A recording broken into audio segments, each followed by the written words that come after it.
വത്സസൗമിത്രേ കുമാരനീ കേൾക്കണം, മത്സരാദ്യം വെടിഞ്ഞെന്നുടെ വാക്കുകൾ. എന്നുടെ തത്വമറിഞ്ഞിരിക്കുന്നിത് മുന്നമേ ഞാനെടോ, നിന്നുള്ളിലെപ്പോഴും എന്നെ കുറിച്ചുള്ള വാത്സല്യപൂരവും നിന്നോളമില്ല മറ്റാർക്കുമെന്നുള്ളതും, നിന്നാൽ അസാധ്യമായില്ലൊരു കർമ്മവും.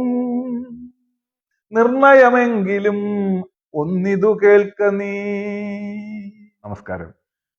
സാക്ഷി ടിവിയുടെ പ്രിയപ്പെട്ട പ്രേക്ഷകരെ, ഇത് കർക്കിടക മാസം. കർക്കിടക മാസം 1-ാം തീയതി മുതൽ അവസാനിക്കുന്നത് വരെ എല്ലാ ദിവസവും ക്ഷേത്രങ്ങളിലും വീടുകളിലും രാമായണം വായിക്കുന്നു. സന്ധ്യയ്ക്ക് നിലവിളക്ക് കത്തിച്ചു വെച്ച് ദേഹശുദ്ധി വരുത്തിയ അംഗങ്ങൾ ആ വിളക്കിന് ചുറ്റും ഇരുന്ന് രാമായണം വായിക്കുമ്പോൾ ആ വീട്ടിലും അതിന് സമീപമുള്ള പ്രദേശങ്ങളിലും ഭക്തിയുടെ സൗരഭ്യം പടരുന്നതായി നാം തിരിച്ചറിയുന്നു. രാമായണം എന്നാൽ അത് രാമന്റെ അയനമാണ്. രാമന്റെ അയനം എന്നാൽ രാമന്റെ യാത്ര, രാമന്റെ വഴി. യഥാർത്ഥത്തിൽ രാമായണം രാമന്റെ യാത്ര മാത്രമല്ല, അത് ലക്ഷ്മണന്റെയും സീതാദേവിയുടെയും നമ്മുടെയും ഒക്കെ യാത്രയാണ്. മനുഷ്യ മനസ്സിലെ എല്ലാത്തരം കളങ്കങ്ങളും ഇല്ലാതാക്കുന്ന, മനുഷ്യൻ അവനിലേക്ക് നോക്കുന്ന, ആത്മരൂപമായി മാറുന്ന, എല്ലാ ലോകത്തെ മനുഷ്യർക്കും സകല ചരാചരങ്ങൾക്കും നന്മ ആഗ്രഹിക്കുന്ന ഒരു മാസമായി രാമായണ മാസം മാറുന്നു. ശോകത്തിൽ നിന്നാണ് ശ്ലോകമുണ്ടായത്. രാമായണത്തിന്റെ പ്രഥമ ശ്ലോകം നാം വായിക്കുന്നത് വാൽമീകി മഹർഷി ക്രൗഞ്ച മിഥുനങ്ങളിൽ ഒന്നിനെ വേടൻ അമ്പെയ്ത് വീഴ്ത്തിയപ്പോൾ അവർക്കുണ്ടായ വേദന, ആ വേദന മനസ്സിൽ ഉരുകി, മനസ്സിൽ തീവ്രവേദനയായി മാറുമ്പോൾ വാൽമീകി പറഞ്ഞു, മാനിഷാദ, അരുത് കാട്ടാള. ഒന്നിനു നേരെയും അക്രമാസക്തമാകാത്ത ഒരു സമൂഹത്തെ, എല്ലാ മനുഷ്യർക്കും നന്മ മാത്രം കൊതിക്കുന്ന ഒരു ലോകത്തെ സങ്കല്പിച്ചുകൊണ്ടാണ് വിശ്വപ്രസിദ്ധമായ രാമായണത്തിന്റെ പ്രഥമ ശ്ലോകം ആരംഭിക്കുന്നത് തന്നെ എന്ന് നമുക്കറിയാം. യഥാർത്ഥത്തിൽ രാമായണം ഒരു പുറം യാത്രയല്ല, അതൊരു അകം യാത്രയാണ്, നമ്മുടെ മനസ്സിലേക്കുള്ള യാത്ര. രാമായണത്തിലെ വിവിധ കഥാപാത്രങ്ങൾ, ഓരോ കഥാപാത്രങ്ങളും യഥാർത്ഥത്തിൽ പ്രകടിപ്പിക്കുന്നത് എന്താണ് എന്ന് നാം പരിശോധിക്കുമ്പോൾ അത് സത്യത്തിന്റെയും ധർമ്മത്തിന്റെയും നീതിയുടെയും സഹനത്തിന്റെയും ആത്മബോധത്തിന്റെയും ഭക്തിയുടെയും എല്ലാ ലോകങ്ങളിലും ഉള്ള, എല്ലാ മനുഷ്യരിലുമുള്ള നന്മയുടെയും ഒക്കെ പ്രതീകമായാണ് ഓരോ കഥാപാത്രങ്ങളും അതിൽ പ്രത്യക്ഷപ്പെടുന്നത് എന്ന് നമുക്ക് കാണാം. 7 കാണ്ഡങ്ങളായിട്ടാണ് രാമായണം വിഭജിക്കപ്പെട്ടിരിക്കുന്നത്. ആദ്യ കാണ്ഡം മുതൽ അവസാന കാണ്ഡം വരെ ഓരോ ഭാഗങ്ങളായിട്ടാണ് ഓരോ ദിവസവും രാമായണം വായിക്കുന്നത്. അങ്ങനെ ഓരോ ഭാഗം വായിച്ച് ഈ മാസം അവസാനിക്കുമ്പോഴേക്കും രാമായണം പൂർണ്ണമായും വായിച്ചു തീരണം എന്ന് നാം പ്രതീക്ഷിക്കുന്നു.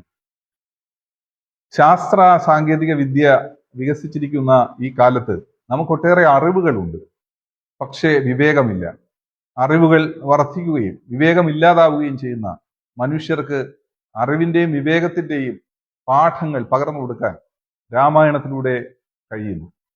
ഒരു കാലത്ത് കേരളീയ സമൂഹത്തിൽ ഉണ്ടായിരുന്ന അന്ധവിശ്വാസങ്ങളും അനാചാരങ്ങളും, ഒപ്പം തന്നെ മനുഷ്യർ ഭോഗലാലസതയിൽ മുഴുകി ജീവിച്ച ഒരു കാലം, ആ കാലത്തെ മനുഷ്യരുടെ ജീവിതത്തെ കുറിച്ച് മനസ്സിലാക്കിയ അധ്യാത്മരാമായണം രചിക്കുന്നതിന് വേണ്ടി മഹാനായ എഴുത്തച്ഛൻ വാൽമീകി രാമായണത്തെ കിളിപ്പാട്ട് രൂപത്തിൽ അവതരിപ്പിച്ചു.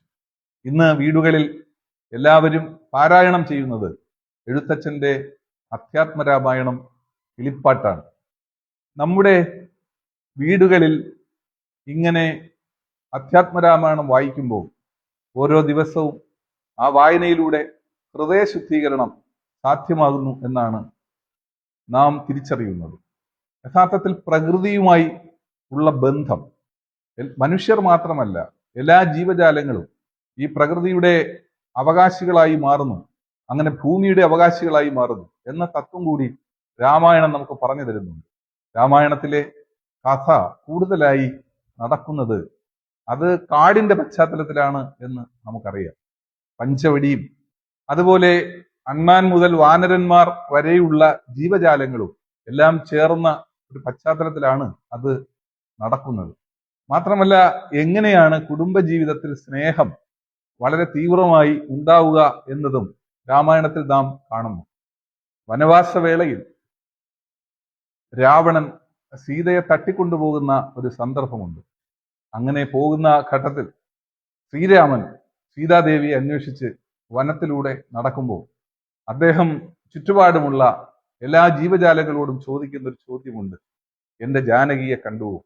യഥാർത്ഥത്തിൽ പ്രാണൻ ഉരുകുന്ന വേദനയുമായിട്ടാണ് ശ്രീരാമൻ സീതാദേവിയെ അന്വേഷിച്ച് നടന്നത് എന്ന് നമുക്കറിയാം. അതുപോലെ തന്നെ പൂർണ്ണഗർഭിണിയായ സീതാദേവിയെ വനത്തിൽ ഉപേക്ഷിക്കേണ്ടി വരുന്ന സന്ദർഭത്തിൽ ലക്ഷ്മണൻ ആ വനത്തിൽ ഉപേക്ഷിക്കുന്ന ആ ഘട്ടത്തിൽ ലക്ഷ്മണന് ദുഃഖം കൊണ്ട് സഹിക്കാനാകാതെ അദ്ദേഹം ക്രൗഞ്ചപക്ഷി കരയുന്ന പോലെ കരഞ്ഞു എന്നാണ്. തലയിൽ കൈവച്ച് തന്റെ ജ്യേഷ്ഠത്തിയെ വനമധ്യത്തിൽ ഉപേക്ഷിക്കേണ്ടി വരുന്ന ഒരു ഘട്ടം നമുക്ക് അധ്യാത്മരാമായണം കിളിപ്പാട്ടിലും വായിച്ചെടുക്കാൻ കഴിയും. യഥാർത്ഥത്തിൽ രാവണൻ എന്നത് നമ്മുടെ എല്ലാവരുടെയും മനസ്സിലെ അഹന്തയും അതുപോലെ ക്രൗര്യവും നമ്മുടെ പ്രകൃതിയോടുള്ള നാം നടത്തുന്ന ചൂഷണവും എല്ലാം ചേർന്നാണ്. രാവണൻ ഒരു പ്രത്യേക പ്രതീകമാണ്.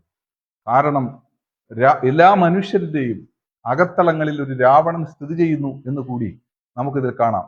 അങ്ങനെ സത്യത്തിന്റെയും ധർമ്മത്തിന്റെയും പാതയിലൂടെ, ഭക്തിയിലൂടെ നമുക്ക് ലോകത്തെ കീഴടക്കാൻ കഴിയും.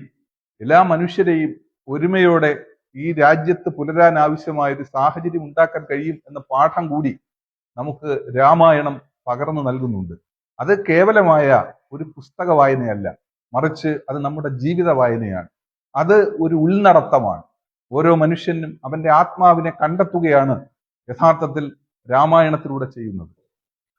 രാമായണ വായന ഒരു മനുഷ്യന്റെ ആത്മവായനയാണ്. ഓരോ ഘട്ടത്തിലും അത് നമ്മെ പുതിയ വഴിയിലൂടെ നടത്തുന്നു. ഓരോ പുതിയ വ്യാഖ്യാനങ്ങൾ ഓരോ വായനയിലും ചമയ്ക്കാൻ രാമായണം എന്ന മഹാകാവ്യത്തിന് കഴിയുന്നു. ലോകത്തിന് ഭാരതം സമ്മാനിച്ച ഇതിഹാസ കാവ്യങ്ങളാണ് രാമായണവും മഹാഭാരതവും. അതുകൊണ്ടാണ് മലയാളത്തിന്റെ പ്രശസ്തനായ കവി NV കൃഷ്ണവാര്യർ പറഞ്ഞു, രാമായണം ഒരു ഇതിഹാസ കാവ്യമാകുന്നത് അതിൽ മനുഷ്യ ജീവിതത്തെ കൃത്യമായി അടയാളപ്പെടുത്തുന്നത് കൊണ്ടാണ്. അത് വായിക്കുമ്പോൾ ഇത് എൻ്റെ കഥയാണല്ലോ എന്ന തോന്നൽ ഓരോ മനുഷ്യർക്കും ഉണ്ടാകും. എന്തെല്ലാം അർത്ഥബോധങ്ങൾ നൽകുന്ന, ഓരോ മനുഷ്യർക്കും ജീവിതത്തെ പുതിയ കാഴ്ചപ്പാടിൽ വ്യാഖ്യാനിക്കാൻ കഴിയുന്ന ലോക ഭൂപടം പോലെ നമ്മുടെ മനസ്സിൽ രാമായണം എന്ന മഹാകാവ്യം. അതിൽ ഇല്ലാത്തതൊന്നുമില്ല. മനുഷ്യ ജീവിതത്തെ കൃത്യതയോടെ വായിച്ചെടുക്കാൻ നമുക്ക് ഇതിലൂടെ കഴിയുന്നു. ഓരോ മനുഷ്യരുടെയും അന്തർയാത്രയുടെ കഥ പറയുമ്പോൾ രാമായണം ഓരോ മനുഷ്യനെയും ശരിയായ രൂപത്തിൽ വഴി നടത്തുന്നു എന്ന് കൂടി നമുക്ക് കാണാം. ധർമ്മമാണ് പ്രധാനം. ഓരോ മനുഷ്യനും നീതിയാണ് പ്രധാനം. മറ്റുള്ളവരോടുള്ള പരിഗണനയാണ് പ്രധാനം.